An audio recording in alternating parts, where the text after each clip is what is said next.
গিয়েছিলি? তোকে 2 দিন ধরে কত খুঁজলাম, কোথাও পেলাম না। আমি মাকে বললাম, মা কি বলছে এইসব? আমি তো নামাজ পড়ে মাত্র ঘুম থেকে উঠলাম। বাবা বলল, হ্যাঁ ওনার ঠিকই বলছে।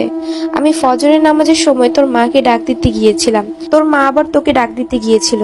তুই তোর বিছানায় নেই, কোথায় গিয়েছিলিস? এত খুঁজলাম তোকে, কোথাও পেলাম না। বাবার কথা শুনে আমি তো অবাক হয়ে গেলাম। আমি 2 দিন কই ছিলাম? ভয়ে আমার শরীর শিউরে উঠলো। বাবা এইসবের পরে আর চুপ করে বসে না থেকে তিনি বিকেলের দিকে বাবা একজন কবিরাজের কাছে গেলেন। কবিরাজের বাসা ছিল আমাদের গ্রাম থেকে আরো 2 গ্রাম পরে। বাবা কবিরাজের বাসায় যেতে যেতে সন্ধ্যা হয়ে যায়। ভাগ্য খারাপ থাকলে যা হয় আর কি। কবিরাজ আবার গিয়েছে নাকি তার মেয়ের বাড়ি, সে আসবে নাকি শনিবারে। মন খারাপ করে বাবা বাসার উদ্দেশ্যে রওনা দিল। বাবার কাছে কোনো টর্চ লাইট ছিল না, তার কাছে ছিল কিছু পাটকাঠি। সবগুলো জ্বালিয়ে দিয়ে তিনি বাড়ির পথে রওনা দিলেন। কিছু দূর যেতেই পাটকাঠিগুলো শেষ হয়ে গেল। বাবা অন্ধকারে হাঁটছিলেন। 2